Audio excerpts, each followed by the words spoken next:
Varicose వ్యాధితో బాధపడుతున్నారంట. తక్కువ ఖర్చుతో ట్రీట్మెంట్ కావాలి అనుకుంటే ఎవిస్ హాస్పిటల్ని సంప్రదించండి. నమస్తే, మీరు చూస్తుంది సుమన్ టీవీ. నేను కీర్తి. ఈ రోజు నాతో పాటు ప్రముఖ ఆస్ట్రాలజర్ బ్రహ్మశ్రీ గోరుగుంట్ల సురేష్ బాబు గారు ఉన్నారు. నమస్తే సురేష్ బాబు గారు. కీర్తి గారు నమస్కారం అండి. సో మే 1 నుంచి 31 వరకు మకర రాశి వరకు ఎలా ఉంటుంది? ఒక ముక్కలో చెప్పాలంటే మకర రాశి వాళ్ళకి చాలా బాగుందని చెప్పుకోవాలి. అద్భుత అద్భుత. అంటే ఏమవుతుందంటేనండి, వీళ్ళు మకర రాశి వాళ్ళు మహర్షులు అయిపోయారు అనమాట. లాస్ట్ 7.5 years ఆ బాధల్ని, వాళ్ళు నేర్చుకున్న రియల్ లైఫ్ అనుభవాల్ని మర్చిపోకూడదండి. కొంచెం డబ్బులు చేతిలో పడంగానే మళ్ళా ఎనికిపోకూడదు. మరి ఎవరికి పడితే వాళ్ళకి డబ్బులు ఇవ్వటం, ఎవరితో పడితే వాళ్ళకి పరిచయాలు పెంచుకోవటం, ఎనర్జీ వేస్ట్ కాకూడదు. సో ఈ జస్ట్ హింట్తో మనం ఈ మంత్ మే మంత్ ఎలా ఉందో చూద్దాం. మే మంత్ కూడా వీళ్ళకి ఒక ముక్కలో చెప్పాలంటే చాలా బాగుందని చెప్పుకోవాలి. ఇందులో ఉత్తరాషాఢ 2, 3, 4 పాదాలు, శ్రవణం 1, 2, 3, 4 పాదాలు, ధనిష్ట 1, 2 పాదాలంతా మకర రాశిలో ఉంటారు. పేరు బలం కనుక చూసుకుంటే చాలా ఎక్కువ మంది పేర్లు కామన్ గా పిలిచే అంతా ఈ రాశిలోనే ఉంటారు. వీళ్ళకి జో, జా, జీ, జూ, జే, జో, జా, కా, గా, గి అంతా మనకి మకర రాశిలో ఉంటారు. మనకి గ్రహ యొక్క స్థితిని బట్టి కనుక చూసుకుంటే వీళ్ళకి 3వ ఇంట్లో 3 గ్రహాలు ఉన్నాయండి. మకర రాశి నుంచి అంటే మీనంలో అన్ని గ్రహాలు వీళ్ళకి ఉపయోగపడే గ్రహాలే. ఒక్కటి కూడా వీళ్ళకి వ్యతిరేకంగా ఉండేది ఏమీ లేదు. సూర్యుడు వీళ్ళకి వృషభ రాశిలో ఉన్నారు, బుధుడు మేషరాశిలో ఉన్నారు, శుక్రుడు మీనరాశిలో, కుజుడు వచ్చేటప్పటికి కర్కాటక రాశిలో ఉన్నారు. వీళ్ళకి అదృష్టం ఎలా ఉందంటేనండి, 5వ ఇంట్లో సూర్యుడు సపోజ్ అందరినీ ఇబ్బంది పెడతారు, కానీ విపరీత వేద ఉండటం వల్ల సూర్యుడు కూడా ఏమీ చేయలేడు అనమాట. వృశ్చిక రాశి వాళ్ళకి కొంచెం ఇది పవర్ఫుల్ అనమాట. వీళ్ళకి కొంచెం ఏది చూసినా గానీ విపరీత రాజయోగం ఉంది, ధన ప్రాప్తి, ఇవన్నీ కనుక చూసుకుంటే విపరీతంగా కలిసి వచ్చింది. అంటే వీళ్ళకి ఈ ప్రస్తుతం ఉన్న మూమెంట్ లో ఏ ఒక్క గ్రహం కూడాను వ్యతిరేకంగా లేదు అని చెప్పుకోవాలి. ఫుల్లీ సపోర్టెడ్ అన్ని గ్రహాలు. ఎంత బెస్ట్ టైం నాకు తెలిసి ఉండదేమో.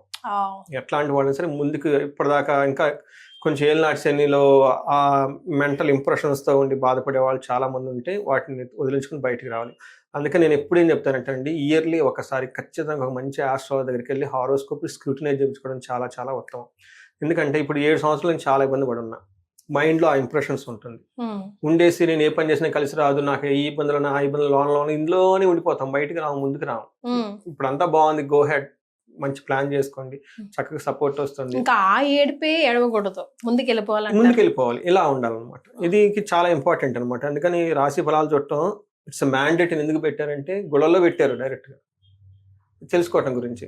మనకి డీటెయిల్స్ కనుక చూసుకుంటే ఎలా ఉంటుందంటే, సూర్యుడు వల్ల యాక్చువల్గా మానసికంగా ఇబ్బంది పడాల్సింది అది పడరు. ఇప్పటిదాకా మానసిక బాధలు ఏమైనా పడుతూ ఉంటే ఇప్పుడు వెళ్ళిపోతాయి వాళ్ళకి. మానసికంగా మన ఇంప్రెషన్స్ అని చెప్పిన అది అన్ని వెళ్ళిపోతాయి అనమాట. తర్వాత ఒక్కటి ధన ప్రాప్తి, విశేషంగా విభూతి, ఓవరాల్ గా ప్రాస్పెరిటీ ఉంటుంది చూసుకుంటే. అయితే ధన ప్రాప్తి చక్కగా రావాల్సిన చోట అనుకోని టయానికి ధనం రాక ఇబ్బంది పడతారు. ఇది ఒక్క మాత్రమే. బట్ ధనం వస్తుంది, కానీ అనుకున్న టయానికి ధనం మనకి ఇబ్బంది పడతారు. మిగతా అన్ని విషయాలు మకర రాశి వాళ్ళకి ఇది బాగలేదు అని చెప్పడానికైతే గొప్ప రీజన్ అయితే ఏది లేదు. ఏదైనా చిన్న చిన్న రీజన్ ఉంటే ఉండొచ్చు. మనకి సూర్యుడు వీళ్ళకి 5th house లో ఉండటం వల్ల, సూర్యుడు 4th house లో ఉన్న, 3rd house లో ఉన్న మకర రాశి వాళ్ళకి అంత అనుకూలంగానే ఉంది.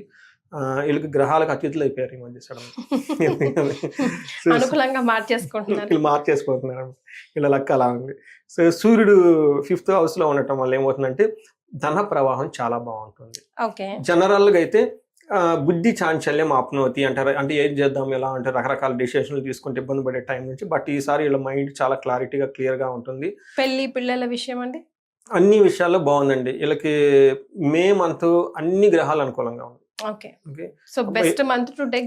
బెస్ట్ డెసిషన్ మనం చెప్పుకోవాలి. ఏ ప్రకారం చూసినా కానీ బాగుంది. తర్వాత 7వ ఇంట్లో కుజుడు ఉండటం వల్ల ఇది కొంచెం ఇబ్బంది పెట్టే స్థితి అని మనం చెప్పుకోవాలి. ఏ ప్రకారంగా అంటే వీళ్ళకి ఈ కుజుడు ఒక్క వ్యవహారంలోనే వీళ్ళు కొంచెం జాగ్రత్తగా ఉండాలి. వీళ్ళకి విపరీత వేదాలు లాంటివి ఏమీ లేవు. కుజుడు వచ్చేటప్పటికి ఏం చేస్తారంటే బంధువులతో గొడవలే అవకాశం ఎక్కువగా ఉంటుంది. రెండోది ఇబ్బంది కలిగించే మాటలు వింటారు. సో అది మీ చేతిలో ఉంది. వేరే వాళ్ళు ఇబ్బంది కలిగించిన మాటలు మీ మైండ్ లో పెట్టుకొని దానికి మీరు రియాక్ట్ అవుతారా, లేకుండా వదిలేసుకుంటారా అనేది. తర్వాత భార్యతో మాట పట్టింపులే ఉంటాయి, కానీ పెద్ద పెద్ద గొడవలు ఏం జరగవు. సో అనారోగ్యం ఇలాంటి ఏమైనా ఉంటే కనుక అవి టెంపరీగా ఉండేసి వీళ్ళకి ఇబ్బంది పెట్టే అంత అంటే మరి టూ మచ్ ఉండేది అయితే లేదు. ప్రొఫెషనల్ మ్యాటర్స్ లో కొంచెం ఏమంటే టైర్సమ్గా ఎక్కువగా తిరుగుతూ ఉంటారు అనమాట.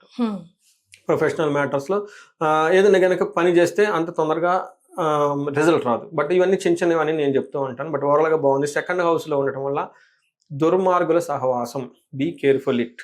సో మీరు చాలా ఇబ్బందులు పడ్డారు దుర్మార్గుల వల్ల సహవాసం వల్ల ఎవరైనా ఈ టైంలో మళ్ళీ ఇంకోసారి అవకాశం ఎక్కువ ఉంది కాబట్టి జాగ్రత్తగా ఉండాలి. ధననాశనం అయ్యే అవకాశం, కఠినంగా మాట్లాడతారు, చాలా సౌమ్యంగా మాట్లాడటం చాలా చాలా ఇంపార్టెంట్. వీళ్ళకి ఏదైనా కనుక ప్రికాషన్ ఉందంటే మీరు చక్కగా ఎదుటి వాళ్ళతో ఫ్రెండ్లీ నేచర్ మెయింటైన్ చేయడం, చక్కగా మాట్లాడటం అనేది ఇది ఒక్కటే, మిగతా అంతా ఏమీ లేదు. శుక్రుడు కానీ వీళ్ళకి 3వ ఇంట్లో ఉండి చక్కగా యోగ్యతను ఇస్తూ ఉంటారు. మంచి ప్లేజర్, చక్కగా అన్ని సౌఖ్యాలు అనుభవిస్తారు. అట్లు షాపింగ్ చేయడం కానివ్వండి, తర్వాత రిలేషన్షిప్స్ చక్కగా మెయింటైన్ చేయడం కానివ్వండి, ధనము గౌరవప్రదంగా ఏదైనా ఒక మాట మాట్లాడితే ఆ మాటకి విలువ ఉంటుంది. వేరే వాళ్ళు మీ మాటకి చాలా ఇంపార్టెన్స్ ఇచ్చేసి మిత్రులతోటి గౌరవప్రదంగా చక్కగా హ్యాపీగా ఉంటారు శుక్రుని వల్ల. ఈ ప్రకారం కనుక చూసుకుంటే మనం అన్ని విధాల గ్రహస్థితి ఇలా బాగుంది, మంచి మంత్రం మనం అనుకోవాలి. రైట్. మరి నక్షత్రాల ప్రకారం నక్షత్రం ఉత్తరాషాఢ, శ్రావణ, ధనిష్ట 3 నక్షత్రాలు ఇందులో ఉంటాయండి. ఉత్తరాషాఢ నక్షత్రం వాళ్ళకి జయప్రదంగా ఉంటుంది, ధన ప్రవాహం ఉంటుంది, లాభప్రదంగా ఉంటుంది, విశేష ధన ప్రవాహం కూడా ఉంటుంది. అయితే హాని, ధనహీనత ఈ 2 చూపిస్తూ ఉంటుంది. ఈ రెండింటి విషయాల్లో కొంచెం జాగ్రత్తగా ఉండాలి. వీళ్ళకి కూడా బంధించబడినట్లు ఉండే సిచ్యువేషన్ ఖచ్చితంగా ఉంటుంది. తర్వాత శ్రవణం నక్షత్రం వాళ్ళకి, శ్రావణ నక్షత్రం జయం ప్రదంగా ఉంటుంది, ధన ప్రవాహం ఉంటుంది, ధనలాభము చూపిస్తుంది. 3 విషయాల్లో కేర్ఫుల్గా ఉండాలి. ఒకటి ధనహీనత, అంటే తగిన టయానికి ధనం మనకి ఇబ్బంది పడిపోతూ ఉంటారు, ఇది కూడా లో లెవెల్. బట్ ఇంకొకటి ముఖ్యమైన విషయం, బంధించబడినట్లు ఉంటారు, కొంచెం కన్ఫ్యూజ్ అనే స్టేట్లో ఎక్కువగా ఉంటారు. ఫ్యూచర్ గురించి డెసిషన్ తీసుకోవటము, చేద్దామా లేదా, ఇది సహజంగా ఉంటుందండి. ఎందుకంటే నిన్న మొన్న దాకా ఇబ్బందులు పడున్నారు కాబట్టి కొత్త ఆపర్చునిటీస్ వస్తాయి వీళ్ళకి. అయితే ఆపర్చునిటీ మనకి మంచిదా చెడ్డదా, లేదంటే తీసుకోవడానికి ఇబ్బంది పడిపోతూ ఉంటారు అన్నమాట. తర్వాత ధనిష్ట నక్షత్రం వాళ్ళకి జయప్రదంగా ఉంటుంది, ధనలాభం ఉంటుంది, విశేష ధనలాభం ఉంది. 2 విషయాల్లో జాగ్రత్తగా ఉండాలి. ఒకటి ధనహీనత, బంధించబడినట్లు ఉంటారు. ఇది వీళ్ళకి బుధుని యొక్క బంధించబడినట్లు ఉండే సిచ్యువేషన్ నుంచి బయటపడడానికి విష్ణు ఆలయాలు కంపల్సరీగా విజిట్ చేయాలి. వెంకటేశ్వర స్వామి గుడి కానివ్వండి, లేదంటే అనంత పద్మనాభ స్వామి, రంగనాథ స్వామి, శ్రీరామ్ ఇలాంటి టెంపుల్స్ కనుక విజిట్ చేస్తే ఒక క్లారిటీ వస్తుంది. దీంతో పాటు వీళ్ళు కొంచెం మెంటార్స్ని, ఎక్స్పర్ట్స్ని కనుక కలిస్తే ఓవరాల్గా సిచ్యువేషన్ రివ్యూ చేసుకొని ఎలా వెళ్తే బాగుంటుంది, ఎలా వెళ్తే బాగుండదు వాళ్ళకి చేసుకొని డెసిషన్ తీసుకుంటే చాలా బాగుంటుందండి. రైట్. సో యాక్చువల్లీ ఎలాంటి రెమెడీస్ ఫాలో అవుతాయి, మరింతగా కలిసి వస్తుంది అంటారు? మరింత బాగా కలిసి రావడానికి వీళ్ళకి కుజుడికి సంబంధించిన రెమెడీస్ చేసుకోవాలండి. ఎందుకంటే 7వ స్థానంలో కుజుడు ఒక్కళ్ళ మాత్రమే వీళ్ళకి ఇబ్బంది పెడుతూ ఉన్నారు. సుబ్రహ్మణ్యేశ్వర స్వామిని ఆరాధన చేయటం, సుబ్రహ్మణ్యేశ్వర స్వామి భుజంగ స్తోత్రం, సుబ్రహ్మణ్యేశ్వర స్వామి అష్టకములు, సుబ్రహ్మణ్యేశ్వర స్వామికి సంబంధించిన ఏది చేసినా కానీ వీళ్ళకి బాగా కలిసి వస్తుంది. దీనితో పాటు కందుల్ని 1 కేజీ దానం చేయడం చాలా సింపుల్, ఈజియెస్ట్ రెమెడీ అండి. కందిపప్పుని ఎవరికైనా ఇచ్చినా కానీ, ఈ మధ్య కందులు దొరకట్లేదని కందిపప్పునే ఇచ్చేస్తున్నారు అందరికి, ట్రెండ్ అయిపోయింది అది. సో అందుకని అది ట్రెండ్కి తగిన విధంగా వెరీ సింపుల్, 1 కేజీ తీసుకోవటం, ఎవరికైనా ఇచ్చుకోసం వెళ్ళిపోతాయి. అంటే ఇవి రెమెడీస్ చేస్తున్నట్లు ఉండకూడదండి. కొన్నిసార్లు మనం చేసే సాధనలు కానివి అది ఇంట్లో వాళ్ళందరినీ ఈ కండిషన్లు పెట్టి మీరు ఈ కండిషన్ ఫాలో అయ్యి ఇది ఇంత చేసుకొని అట్లా చేసుకుంటే టూ కాంప్లికేటెడ్ అయ్యి అసలు ఏ రెమెడీ చేయకుండా పోతాం. సింపుల్ గా ఫ్లోలో వెళ్ళిపోవాలంటే చాలా సింపుల్ గా చేయాలి. మీరు నమ్ముతారో లేదండి, ఒక అడ్వైజ్ ఒక పొలిటికల్ లేడీకి ఇచ్చాను. లేడీ ఆమె పొలిటిక్స్ లో చాలా యాక్టివ్ గా ఉంటుంది. ఇంకొక ఆమె టిపికల్ హౌస్ వైఫ్, ఇంట్లోనే ఉండి హోమ్ మేకర్ చేస్తూ ఉంటారు. ఆమె స్టైల్ ఆమెది, వీళ్ళ స్టైల్ ఇది. అదే టయానికి నేను ఇద్దరికి ఒకటే రెమెడీ చెప్పాను. ఏం చెప్పానంటే, మీరు జంట నాగులకి పూజ చేసి కొంచెంసేపు కూర్చొని వెళ్ళిపోండి అని, చిన్న పూజ చేసి వెళ్ళిపోండి, విజిట్ చేసి ముఖ్యమైన పనికి వెళ్ళమని చెప్పాను. ఈ పొలిటిక్స్ ఆమె ఆ పనిని 5 minutes లో అవగొట్టేసి ఆ మెసేజ్ పెట్టేసింది. రెండో ఆమె ముందు రోజు షాపింగ్ పెట్టుకొని వాళ్ళ హస్బెండ్ని మానిపించి, వీళ్ళ పిల్లల్ని స్కూల్ మానిపించి అందరు కలిసేసి ఆడికి వెళ్ళేసి నైట్ అంతా భోజనం చేయకుండా ఆ పెద్ద పూజ అన్ని చేసుకొని ఆ రోజంతా ఉపవాసం ఉండి 2 రోజులు మెసేజ్ పెట్టింది టైర్డ్గా. నా ఉద్దేశం ఏంటి, జస్ట్ అక్కడ టైం స్పెండ్ చేయండి, పాజిటివ్ ఎనర్జీ వస్తుంది అంతే. అంటే ఇక నేను ఎవరు చేశారని కాదండి, ఎలా ఉండాలంటేనండి, హస్బెండ్ అలా స్కూల్ మానిపించేసి, పిల్లల స్కూల్ మానిపించేసి ఉపవాసం ఉండి ఇంత టార్చర్ పెట్టి చేయకూడదు. అంటే టూ మచ్ చేయకూడదు, పిచ్చిలా చేయకూడదు, భక్తితో చేయాలంటారు. చూడండి, స్కూల్ మానిపించటము, తర్వాత హస్బెండ్కి ఇవన్నీ అవసరం లేదు కదండి. ఏం చెప్పి మీరు అక్కడ జస్ట్ టైం స్పెండ్ చేయండి అంతే.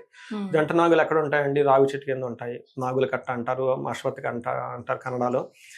వాడికి వెళ్ళిపోవడం, 3 ప్రదక్షిణాలు అయితే అక్కడ 5 minutes కూర్చోవడం, ఏదైనా చేసుకుంటూ రావటం అంతే. అంటే నేను ఏ రెమెడీ చెప్పినా కానీ దాన్ని టూ కాంప్లికేటెడ్ చేసే విధంగా సింపుల్ గా ఉండాలి. సింపుల్ గా ఉండాలి. నేను మనకి కందులు దానం చేయాలనుకోండి, కందులు లేదనుకోండి మళ్ళీ ఎవరికి ఇవ్వాలి, ఏమి ఇంత కాదండి, కందిపప్పు తీసుకోవటం 1 కేజీ బావు 2 కేజీలో వేరే వాళ్ళకి హ్యాండ్ ఓవర్ చేసుకుని వెళ్ళిపోవటం అవసరం ఉన్న వాళ్ళకి ఇస్తే సరిపోతుంది అంతే.